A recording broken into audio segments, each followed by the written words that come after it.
This gathering is held on the traditional land of the Mississaugas of New Credit. And this is a land that is rich with history.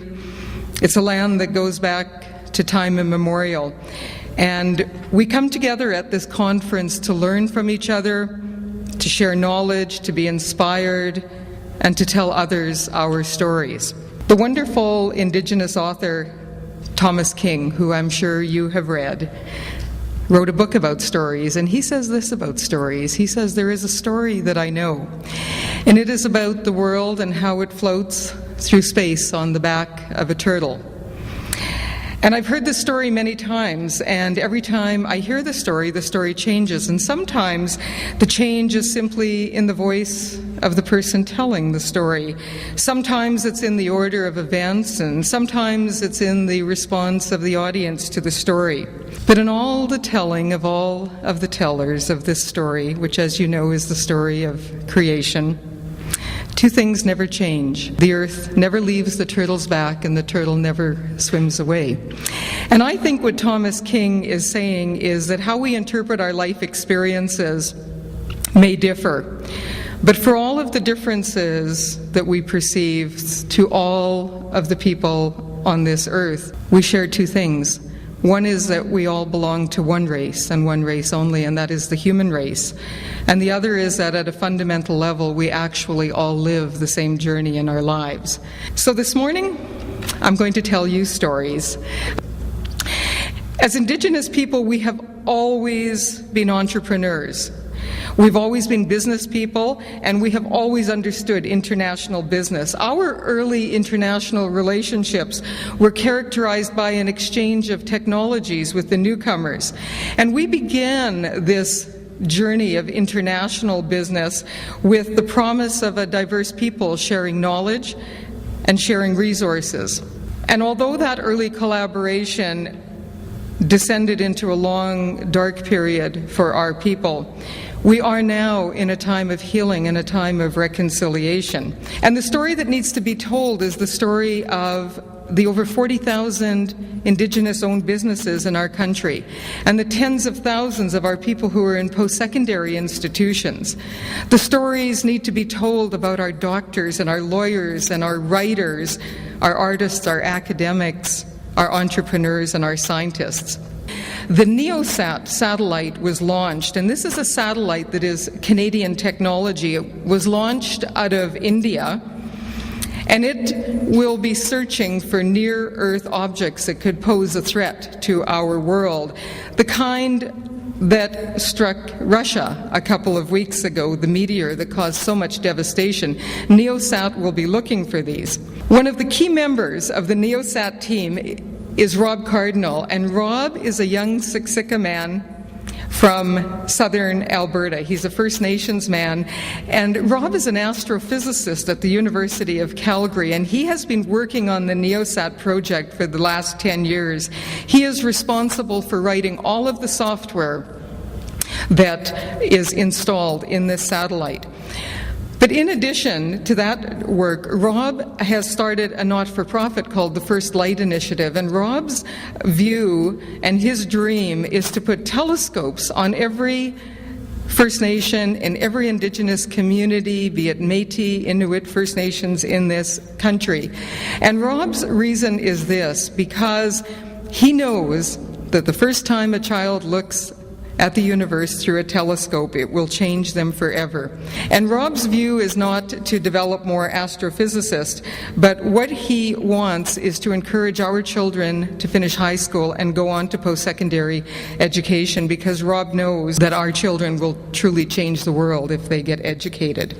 Money is a sacred thing. Let me repeat that. Money is sacred. When we treat money with respect, it multiplies exponentially. When my son Colby took over one of my companies 11 years ago, this is what I told him. I said, a healthy economy, whether it is local, national, or international, is one where money flows in and money flows out.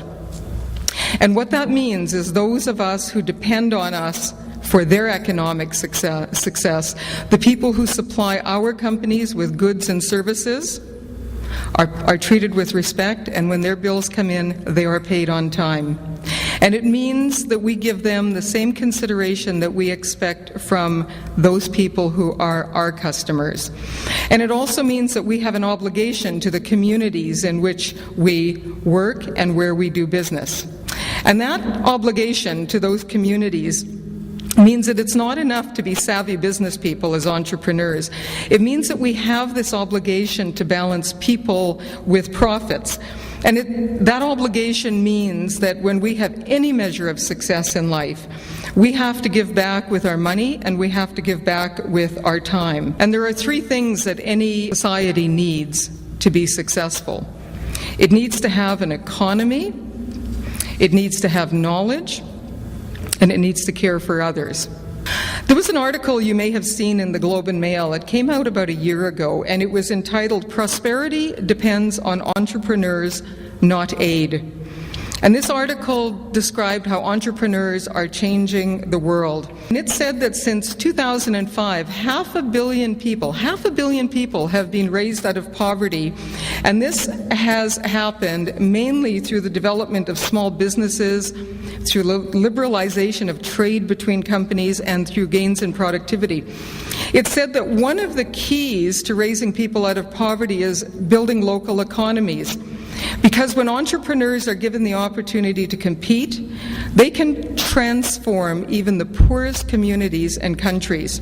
But it is entrepreneurship that builds sustainable economies, and the keys to prosperity are this: financing small and medium businesses and enabling them to grow, connecting those businesses to their markets, and creating business-to-business partnerships and relationships. I want to leave you with some final thoughts, and the first thought is about possibilities and the importance of inspiring others, because great things happen when we elevate others to reach their full potential. Creating a different kind of reality for our people takes courage. It takes courage to give back, and it takes courage to give a hand up to those who need our help, and it takes courage to be a voice and to use our words to heal rather than destroy. So if you are an entrepreneur, or or you're thinking of choosing that path, I leave you with the very sage advice and words of another great philosopher, Dr. Seuss, who says this about experiences on the road when we have the courage to make choices without knowing what the outcome is. I'm afraid that sometimes you'll play lonely games too, games you can't win because you'll play against you, all alone. Whether you like it or not, alone will be something you'll be quite a lot. And when you're alone, there's a very good chance you'll meet things that'll scare you right out of your pants. There are some down the road between hither and yon that can scare you so much you won't want to go on. But on you will go, though the weather be foul, on and on you will hike. And I know you'll hike far and face up to your problems, whatever they are.